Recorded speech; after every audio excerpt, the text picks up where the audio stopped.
Hello बच्चे, welcome to Unacademy. This is Aakash Wangdale. और भैया एग्जाम के रिस्पेक्ट में यदि बात करें तो हमें सबसे पहले उन चैप्टर्स को टारगेट करना चाहिए जिसका वेटेज थोड़ा सा ज्यादा है, एफर्ट थोड़ा सा कम है और वो ज्यादा स्कोरिंग कंसीडर किए जाते हैं। जिसमें सबसे पहले हमारे पास नाम निकल कर आता है सर बायोमोलिक्यूल्स। कंपेरेटिवली एफर्ट इसमें थोड़ा सा कम है। एक तो ऑर्गेनिक केमिस्ट्री का चैप्टर है और बहुत ज्यादा इसमें केमिकल रिएक्शंस की बात नहीं है। अब कुछ मैथ्स वाले हमारे सोच रहे होंगे सर कहां फंसा दिया आपने, इतना सारा याद हमसे होता ही नहीं है। और हमारे बायो वाले सोच रहे होंगे सर इसके 7 मार्क्स तो मेरे पक्के। तो बेटा कोशिश करते हैं कि अगले 5 से 6 मिनट में इस पूरे चैप्टर को बढ़िया तरीके से रिवाइज कर लेते हैं और ये देख लेते हैं कि कहां से क्वेश्चंस हमारे एग्जाम में आ सकते हैं और कितने टाइप के क्वेश्चंस आ सकते हैं। ध्यान से देखना। देखो भैया, पूरे के पूरे बायोमोलिक्यूल्स को मैंने कुछ एक पोर्शन में डिवाइड किया हुआ है और हमारे कहानी की शुरुआत होती है कार्बोहाइड्रेट से, जिसको हम लोग जनरली सेकेराइड भी कहते हैं। और इसको हमने 3 पार्ट्स में डिवाइड किया हुआ है बेटा, मोनोसेकेराइड, ऑलिगोसेकेराइड और पॉलीसेकेराइड। बात समझ में आ रही है? तो मोनोसेकेराइड जो है वो बेसिकली बेसिक यूनिट होती है आपके जो कार्बोहाइड्रेट्स होते हैं उसकी।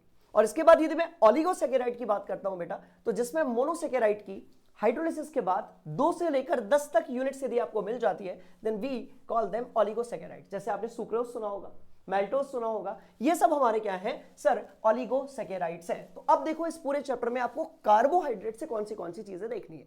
देखो भैया, जितने भी मोनोसेकेराइड है उसमें सबसे इंपॉर्टेंट है आपका ग्लूकोज और बाकी सबकी कोई केमिकल रिएक्शन नहीं आने वाली है। पर केमिकल रिएक्शन इस पूरे चैप्टर में ओनली 8।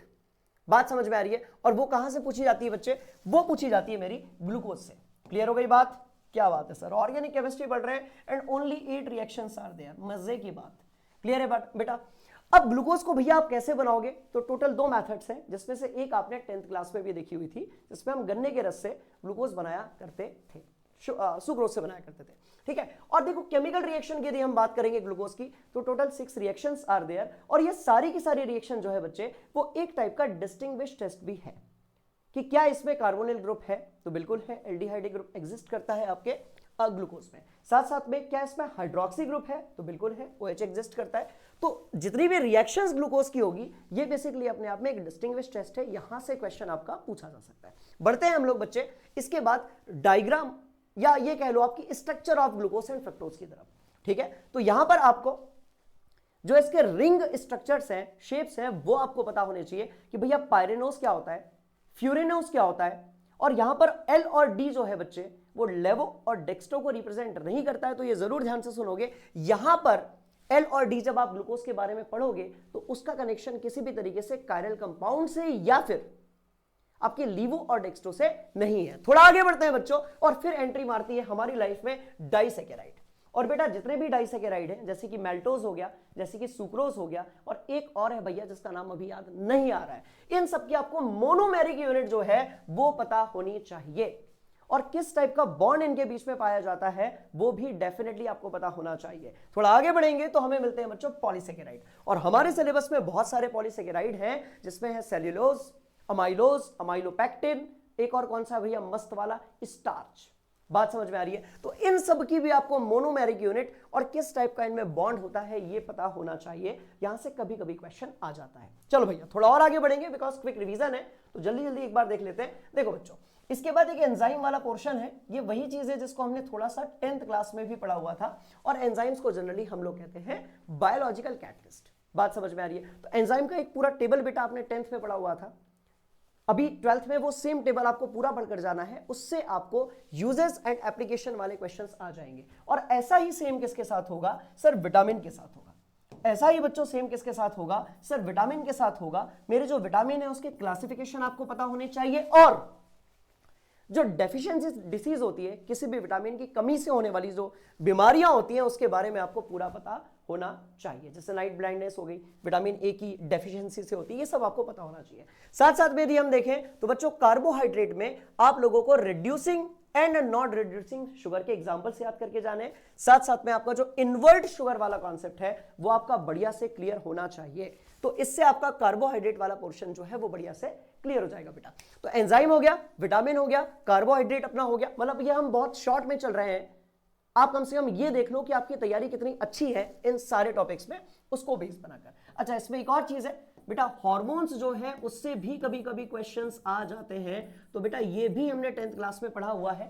अब मैं ऐसा इसीलिए बोल रहा हूं ताकि आपको कम से कम ये तो लगे कि भाई इसको कभी ना कभी तो हमने पढ़ा ही हुआ है और सीधे सीधे हमें कॉन्सेप्ट्स को याद करना है और आगे बढ़ना है। मैं ये नहीं कहूंगा कि रटना है, बट हाँ ठीक है, सिंपल है, इजी है, 4 बार नजरें फेरोगे तो पता चल जाएगा कि एड्रेनलिन कब रिलीज होता है, टेस्टोस्टेरोन कब रिलीज होता है, बहुत सारे हमारे जो ग्रोथ हार्मोन जैसे हार्मोन्स हैं उनका क्या काम होता है। ठीक है, तो ये 3 पोर्शन अपने हो गए। थोड़ा सा और आगे बढ़ते हैं बच्चों। Now we are talking about the nucleic acid. ठीक है, बिल्कुल सही सुना आपने, जिसमें डीएनए आता है, आरएनए आता है, और आरएनए का आपका आता है बेटा क्लासिफिकेशन एमआरएनए, आरआरएनए और आपका टीआरएनए। और ध्यान से सुनिएगा, जितने भी बेटा हमारे डीएनए और आरएनए होते हैं उसके अंदर कुछ बेसिक बेसेस होते हैं, नाइट्रोजनस बेसेस होते हैं, जिसमें आपका एडिनाइन, साइटोसाइन, ग्वानिन, थाइमाइन और यूरेसिल एग्जिस्ट करता है। डीएनए की जब आप बात करोगे तो ऊपर वाले 4 एग्जिस्ट करेंगे, और आरएनए की यदि आप बात करोगे बच्चे तो यहां पर आपके पास यूरेसिल होगा। और इस एक पर्टिकुलर केस में आपको न्यूक्लियोटाइड और न्यूक्लियोसाइड के बीच में डिफरेंस पता होना चाहिए। बात समझ में आ रही है? तो जब भी हम बात करते हैं न्यूक्लियोटाइड की, 3 ऐसी चीजें होती हैं जो न्यूक्लियोटाइड को प्रिपेयर करती है, बनाती है। कौन सी? तो बेटा एक हो जाएगा pentose sugar, obviously mind map है इसलिए मैंने यहां पर नहीं लिखा हुआ है। दूसरा आपका हो जाएगा नाइट्रोजनस बेस, और तीसरा जो है बच्चों वो आपका हो जाएगा फॉस्फेट आयन। तो ये 3 चीजें ऐसी होती हैं जो बनाती है हमारा न्यूक्लियोटाइड। ठीक है, चलो, तो इन दोनों के बीच में डिफरेंस आपको पता होना चाहिए। डीएनए और आरएनए के बीच में आपको डिफरेंस पता होना चाहिए। डीएनए फिंगरप्रिंटिंग क्या है ये आपको पता होना चाहिए, और डीएनए का रेप्लिका कैसे होता है, क्लियर, ये भी आपको पता होना चाहिए। यहां से क्वेश्चन पूछा जा सकता है। चलो भाई आगे बढ़ने वाले हैं। एक और चीज हमारे लिए बहुत शानदार है, एंड दैट इज व्हाट बच्चों, प्रोटीन। और प्रोटीन समझने के लिए मुझे थोड़ा सा अल्फा अमीनो एसिड पता होना चाहिए। क्या पता होना चाहिए बेटा? अल्फा अमीनो एसिड की कहानी पता होनी चाहिए, बिकॉज हमारे जितने भी प्रोटीन्स होते हैं वो सारे के सारे अल्फा अमीनो एसिड्स के पॉलीमर होते हैं, और 2 अल्फा अमीनो एसिड के बीच में एग्जिस्ट करता है पेप्टाइड बॉन्ड या फिर पेप्टाइड लिंकेज। क्लियर? तो अलग अलग टाइप के अमीनो एसिड्स आपके पास में होंगे, और ये जो अमीनो एसिड है बच्चों ये 3 तरीके से एग्जिस्ट करते हैं। बहुत ध्यान से देखना, जितने भी हमारे अमीनो एसिड्स होंगे ये 3 तरीके से एग्जिस्ट करेंगे। देखो भैया, अमीनो एसिड का मतलब ये हुआ कि इसके पास, मैं कुछ ज्यादा स्पीड से चल रहा हूं क्या? हाँ भाई, टाइम कम है, करना पड़ेगा। देखो, इसके पास एक अमाइन ग्रुप होगा, यस सर, इसके पास एक CH होगा, और यहां पर एक ऐसा एक ग्रुप होगा। बेटा यहां पर आप ले लो Z, ये वेरिएबल पार्ट होगा। ये कौन सा पार्ट होगा बेटा? ये वेरिएबल पार्ट होगा। मतलब ये कि यहां पर Z = H आ सकता है, R आ सकता है, और भी चीजें आ सकती है। अब यदि आप ध्यान से देखोगे तो बच्चों इसका फर्स्ट वाला जो पार्ट है ये हमारा बेसिक पार्ट है, क्योंकि ये क्या करता है, H+ आयन को गेन करता है। और हमने सुना था कि वो सारी चीजें जो H+ आयन को गेन करती है उन्हें हम ब्रॉन्स्टेड एंड लॉरी एसिड कहते हैं, सॉरी बेसिस कहते हैं। और ये जो आपका कार्बोक्सिलिक पार्ट है बेटा, ये H+ आयन आपका जो होगा इसको क्या करेगा सर, इसको ये डोनेट करेगा। ठीक है, तो ये कौन सा पार्ट हो गया सर? ये एसिडिक पार्ट हो गया। इधर वाला कौन सा हो गया सर? ये हमारा बेसिक पार्ट हो गया। क्लियर है? तो अब यहां पर एक NH2 है और एक COOH है, इसलिए ये मेरा एम्फोटेरिक हो जाएगा, क्योंकि जितनी बेसिक यूनिट्स हैं उतनी ही एग्जैक्टली बच्चों यहां पर एसिडिक यूनिट्स भी हैं। पर ऐसा कोई केस जिसमें कार्बोक्सिलिक ग्रुप यदि ज्यादा है तो वो एसिडिक अल्फा अमीनो एसिड होगा, और यदि कोई ऐसी चीज जहां पर NH2 की यूनिट ज्यादा है तो वो हमारा बेसिक अल्फा अमीनो एसिड्स होगा। और जब इसी अल्फा अमीनो एसिड का हम पॉलीमराइजेशन करते हैं, मतलब एक अल्फा अमीनो एसिड को दूसरे से कनेक्ट करते हैं, दूसरे को तीसरे से करते हैं, तीसरे को चौथे से कनेक्ट करते हैं बेटा, तब जो पॉलीमर मुझे मिलता है उसको मैं क्या कहता हूं? वो मेरा प्रोटीन कहलाता है। वो मेरा क्या कहलाता है बच्चे? प्रोटीन कहलाता है। और इस प्रोटीन की यदि हम क्लासिफिकेशन की बात करेंगे, राइट, तो ये 4 तरीके से एग्जिस्ट करेगा, 1 degree, 2 degree, 3 degree, 4 degree. Generally आपका जो 1 डिग्री है बेटा वो बॉन्ड लेवल पे होता है, एटॉमिक बॉन्ड लेवल पे होता है, और लीनियर स्ट्रक्चर के फॉर्म में एग्जिस्ट करता है। 2 डिग्री आपका जो है वो 2 तरीके से एग्जिस्ट करता है। एक अल्फा हेलिक्स है, इसका भी डायग्राम बुक में दिया हुआ है, और आप उसको कंफ्यूज मत होना, वो थोड़ा सा डीएनए के डायग्राम जैसा दिखता है। और दूसरा वाला जो है बच्चों वो है हमारा बीटा प्लीटेड। टर्शियरी है, देन क्वाटरनरी है। एनसीईआरटी बुक में हीमोग्लोबिन का बढ़िया वाला डायग्राम गिवन है, जहां पर चारों डिग्रीज को या प्रोटीन के आपके क्लासिफिकेशन को बढ़िया तरीके से उन्होंने समझाया हुआ है। वो एक बार देखकर आपको जरूर जरूर जाना है। साथ में यहां पर एक और टॉपिक निकल कर आता है, and that is what denaturation of protein. उसको कहां लिखूं तो देख लेते हैं, डीनेचुरेशन ऑफ प्रोटीन। बात समझ में आ रही है?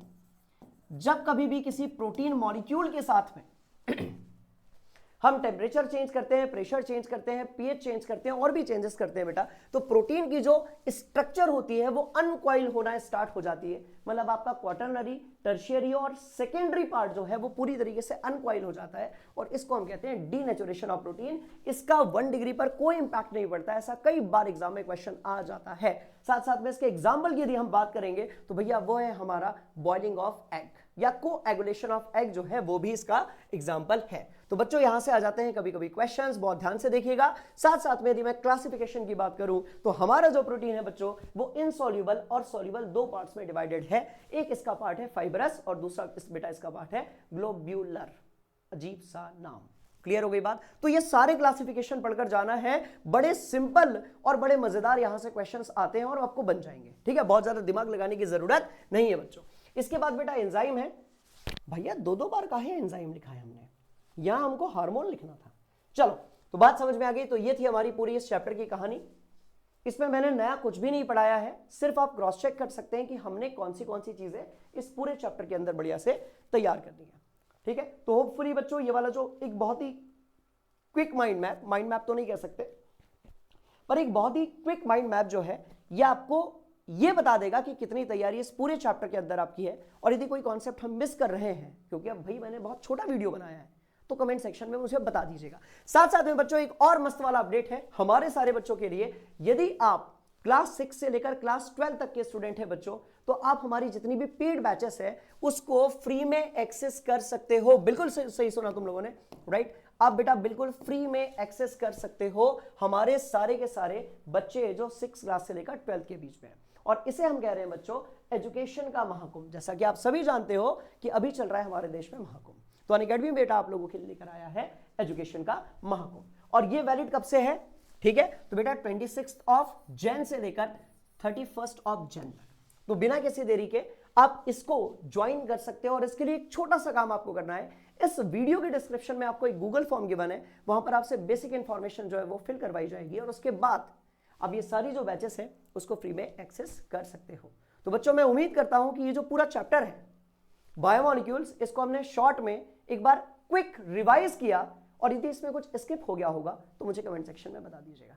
तो बेटा डरने की कोई जरूरत नहीं है, इसके पूरे 7 आउट ऑफ 7 मार्क्स हम लेकर आएंगे और मैं आपसे मिलूंगा अगले लेक्चर में। थैंक यू सो मच, जय हिंद एवरीवन।